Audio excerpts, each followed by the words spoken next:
Let's continue. Chapter 12. Thank goodness I had the foresight to belt myself in. I've rolled sideways off the fork and I'm facing the ground, held in place by the belt. One hand and my feet straddling the pack inside my sleeping bag braced against the trunk. There must have been some rustling when I tipped sideways, but the couriers have been too caught up in their own argument to catch it. So she literally fell off the tree when she heard that Pita joined them. She fell off the tree, but good thing she strapped herself in, no? So she's still, like, tied to the branch. But I think she would have actually fallen off good unless she did that. Go on then, lover boy, says the boy from District 2. See for yourself. I just get a glimpse of Pita, lit by a torch, heading back to the girl by the fire. His face is swollen with bruises. There's a bloody bandage on one arm, and from the sound of his gait, he's limping somewhat. I remember him shaking his head, telling me not to go into the fight for the supplies, when all along he'd planned to throw himself into the thick of things. Just the opposite of what Hamish had told him to do. Okay, I can stomach that. Seeing all those supplies was tempting, but this other thing, this teaming up with a career wolf pack to hunt down the rest of us. No one from District 12 would think of doing such a thing. Career tributes are overly vicious, arrogant, better fed, but only because they're the capital's lapdogs. Universally, solidly hated by all but those from their own districts. I can imagine the things they're saying about him back home now. And Pita had the gall to talk to me about disgrace. Obviously, the noble boy on the rooftop was playing just one more game with me. But this will be his last.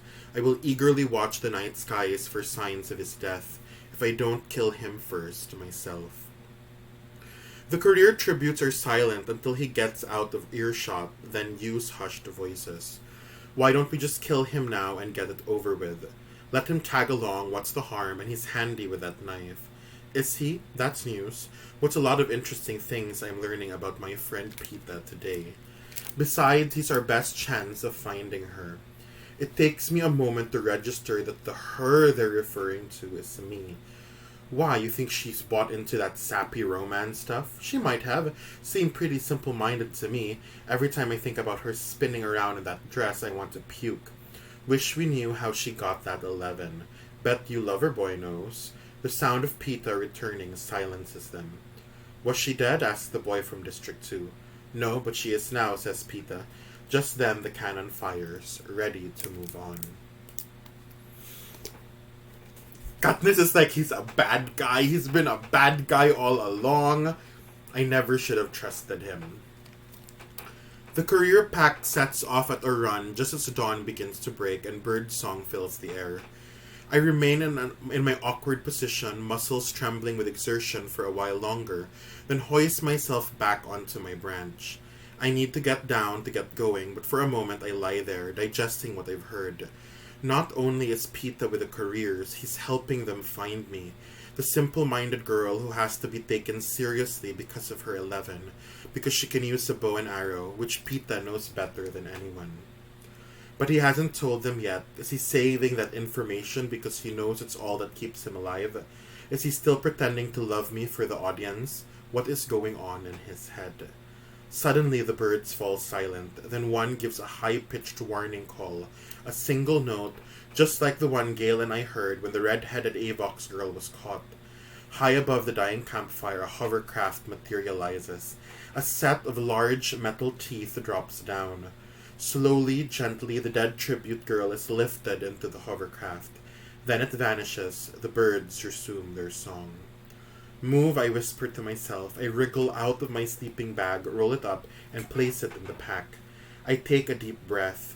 While I've been concealed by darkness in the sleeping bag and the willow branches, it has probably been difficult for the cameras to get a good shot of me. I know they must be tracking me now, though. The minute I hit the ground, I'm guaranteed a close-up. The audience will have been beside themselves knowing I was in the tree, that I overheard the careers talking, that I discovered Pita was with them. Until I work out exactly how I want to play that, I'd better at least act on top of things. Not perplexed, certainly not confused or frightened. No need to look one step ahead of the game. So as I slide out of the foliage and into the dawn light, I pause a second, giving the cameras time to lock on me. Then I cock my head slightly to the side and give a knowing smile. There. Let them figure out what that means. So Katniss, she just kind of smiles at the camera just to kind of not make it appear like she's as shocked as she is, no? Because again, maybe some people maybe they might lose sponsors or lose supporters if they see that Katniss feels betrayed, and so she has to kind of pretend to the camera like she's not caught off guard, she's not surprised by it. I'm about to take off when I think of my snares. Maybe it's imprudent to check them with others so close, but I have to. Too many years of hunting, I guess, and the lure of possible meat. I'm rewarded with one fine rabbit. In no time, I've cleaned and gutted the animal, leaving the head, feet, tail, skin, and innards under a pile of leaves. I'm wishing for a fire. Eating raw rabbit can give you rabbit fever, a lesson I learned the hard way. When I think of the dead tribute, I hurry back to her camp. Sure enough, the coals of her dying fire are still hot. I cut up the rabbit, fashion a spit out of branches, and set it over the coals. I'm glad for the cameras now. I want sponsors to see I can hunt, that I'm a good bet because I won't be lured into traps as easily as the others will by hunger. While the rabbit cooks, I grind up part of a charred branch and set about camouflaging my orange pack. The black tones it down, but I feel a layer of mud would definitely help. Of course, to have mud, I'd need water. I pull on my gear, grab my spit, kick some dirt over the coals, and take off in the opposite direction the couriers went. I eat half the rabbit as I go. I then wrap up the leftovers in my plastic for later. The meat stops the grumbling in my stomach, but does little to quench my thirst. Water is my top priority now. As I hike along, I feel certain I'm still holding the screen in the Capitol, so I'm careful to continue to hide my emotions. But what a good time Claudius Templesmith must be having with his guest commentators, dissecting Peeta's behavior, my reaction, what to make of it all. Has Peeta revealed his true colors? How does this affect the betting odds? Will we lose sponsors? Do we even have sponsors? Yes, I feel certain we do, or at least did. Certainly, Peeta has thrown a wrench into our star-crossed lover dynamic. Or has he? Maybe since he hasn't spoken much about me, we can still get some mileage out of it. Maybe people will think it's something we plotted together if I seem like it amuses me now. The sun rises in the sky, and even though the canopy seems overly bright, I coat my lips in some grease from the rabbit and try to keep from panting. But it's no use. It's only been a day and I'm dehydrating fast. I try and think of everything I know about finding water. It runs downhill, so in fact, continuing down into this valley isn't a bad thing. If I could just locate a game trail or spot a particularly green patch of vegetation, these might help me along, but nothing seems to change. There's just the slight gradual slope, the birds, the sameness to the trees. As the day wears on, I know I'm headed for trouble. What little urine I've been able to pass is a dark brown. My head is aching, and there's a dry patch on my tongue that refuses to moisten. The sun hurts my eyes, so I dig out my sunglasses, but when I put them on, they do something funny to my vision, so I just stuff them back in my pack. It's late afternoon when I think I've found help. I spot a cluster of berry bushes and hurry to strip the fruit, to suck the sweet juices from the skins. But just as I'm holding them to my lips, I get a hard look at them. What I thought were blueberries have a slightly different shape, and when I break one open, the insides are blood red. I don't recognize these berries. Perhaps they are edible, but I'm guessing this is some evil trick on the part of the game makers. Even the plant instructor in the training center made a point of telling us to avoid berries unless you were 100% sure they weren't toxic. Something I already knew, but I'm so thirsty it takes a reminder to give me the strength to fling them away. Fatigue is beginning to settle on me, but it's not the usual tiredness that follows a long hike. I have to stop and rest frequently, although I know the only cure for what ails me requires continued searching. I try a new tactic, climbing a tree as high as I dare in my shaky state to look for any signs of water. But as far as I can see in any direction, there's the same unrelenting stretch of forest. Determined to go on until nightfall, I walk until I'm stumbling over my own feet. Exhausted, I haul myself up into a tree and belt myself in. I've no appetite, but I suck on a rabbit bone just to give my mouth something to do. Night falls, the anthem plays, and high in the sky I see the picture of the girl who was apparently from District 8, the one Pita went back to finish off. My fear of the career pack is minor compared to my burning thirst. Besides, they were heading away from me, and by now they too will have to rest. With the scarcity of water, they may even have had to return to the lake for refills. Maybe that is the only course for me as well. Morning brings distress. My head throbs with every beat of my heart. Simple movement sends stabs of pain through my joints. I fall rather than jump from the tree. It takes several minutes for me to assemble my gear. Somewhere inside me, I know this is wrong. I should be acting with more caution, moving with more urgency, but my mind seems foggy and forming a plan is hard. I lean back against the trunk of my tree, one finger gingerly stroking the sandpaper surface of my tongue as I assess my options. How can I get the water? Oh man!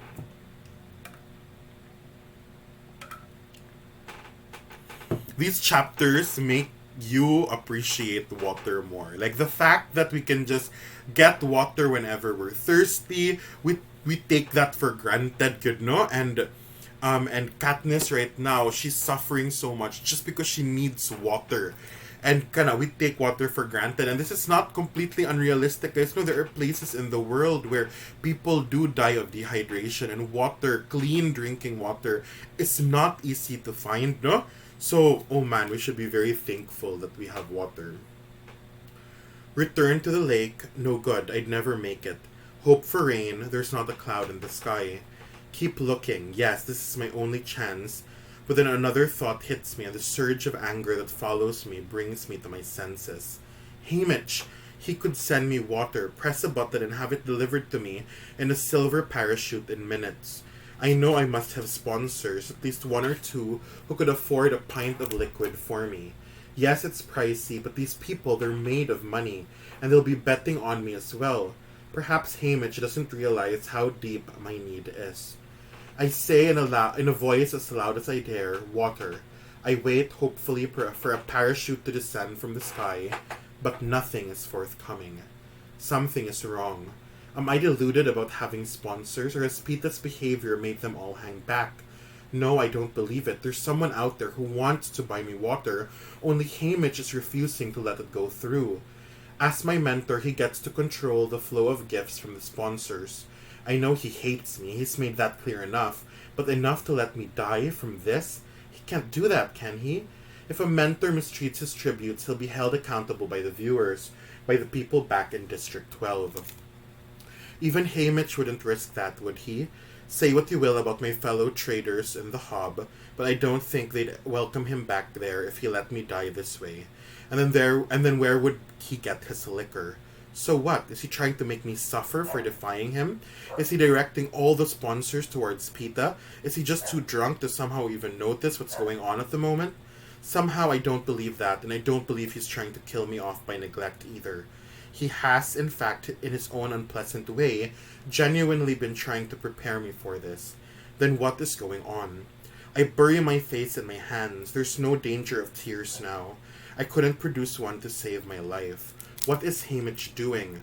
Despite my anger, hatred, and suspicion, a small voice in the back of my head whispers an answer.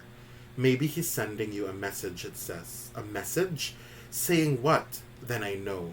There's only one good reason Haymitch could be withholding water from me. Because he knows I've almost found it. Okay, so Katniss is wondering, why isn't Haymitch sending me water? I'm sure we have enough sponsors to at least send me water, but Haymitch isn't sending her water, and Katniss realizes he's not sending me water because he knows I am close to finding it. There must be water nearby, and that's why Haymitch isn't sending me water, because he knows I will find eventually. I grit my teeth and pull myself to my feet. My backpack seems to have tripled in weight. I find a broken branch that will do for a walking stick and I start off. The sun's beating down, even more searing than the first 2 days. I feel like an old piece of leather drying and cracking in the heat. Every step is an effort, but I refuse to stop. I refuse to sit down. If I sit, there's a good chance I won't be able to get up again, that I won't even remember my task. What easy prey I am. Any tribute, even tiny rue, could take me right now, merely shove me over and kill me with my own knife, and I'd have little strength to resist. But if anyone is in my part of the woods, they ignore me. The truth is, I feel a million miles from another living soul. Not alone, though. No, they've surely got a camera tracking me now. I think back to the years of watching tributes starve, freeze, bleed, and dehydrate to death. Unless there's a really good fight going on somewhere, I'm being featured. My thoughts turn to Prim. It's likely she won't be watching me live, but they'll show updates at the school during lunch. For her sake, I try to look at least as the least desperate as I can. But by afternoon, I know the end is coming. My legs are shaking and my heart is too quick. I keep forgetting exactly what I'm doing. I've stumbled repeatedly and managed to regain my feet, but when the stick slides out from under me, I finally tumble to the ground, unable to get up. I let my eyes close. I have misjudged Hamish. He has no intention of helping me at all. This is all right, I think. This is not so bad here. The air is less hot, signifying evening's approach. There's a slight sweet scent that reminds me of lilies. My fingers stroke the smooth ground, sliding easily across the top. This is an okay place to die, I think. My fingertips make small swirling patterns in the cool, slippery earth. I love mud, I think. How many times I've tracked game with the help of its soft, readable surface. Good for bee stings, too. Mud. Mud? Mud? My eyes fly open and I dig my fingers into the earth. It is mud. My nose lifts in the air, and those are lilies, pond lilies. I crawl now through the mud, dragging myself toward the scent. 5 yards from where I fell, I crawl through a tangle of plants into a pond. Floating on the top, yellow flowers in bloom are my beautiful lilies. It's all I can do not to plunge my face into the water and gulp down as much as I can hold. But I have just enough sense left to abstain. With trembling hands, I get out my flask and fill it with water. I add what I remember to be the right number of drops of iodine for purifying it. The half an hour of waiting is agony, but I know. So she finally finds water, but she has to purify it first. So she gets water, she puts a little bit of iodine in it to purify, and she has to wait a half hour. Oh, snap, I'm so thirsty.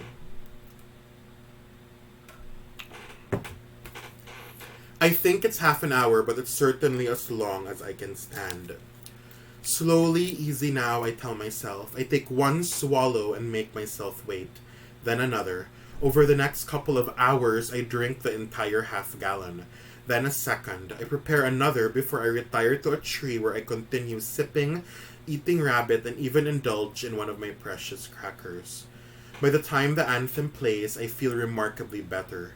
There are no faces tonight, no tributes died today. Tomorrow I'll stay here, resting, camouflaging my backpack with mud, catching some of those little fish I saw as I sipped, digging up the roots of the pond lilies to make a nice meal. I snuggle down in my sleeping bag, hanging onto my water bottle for dear life. Which, of course, it is. A few hours later, the stampede of feet shakes me from slumber. Okay, so we finally get a peaceful moment. She finds water, and she drinks a lot of water. And she plans out her day where, okay, tomorrow I'll camouflage my backpack, I'll eat, I'll make a meal, I'll stay by this water, where it's cool, and I can drink water whenever I want. So she wanted to set up there good. However, a few hours later, the stampede of feet shakes me from slumber. I look around in bewilderment. It's not yet dawn, but my stinging eyes can see it.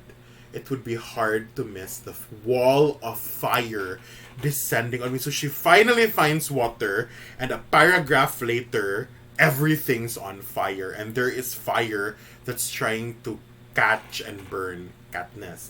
That is the end of chapter 12.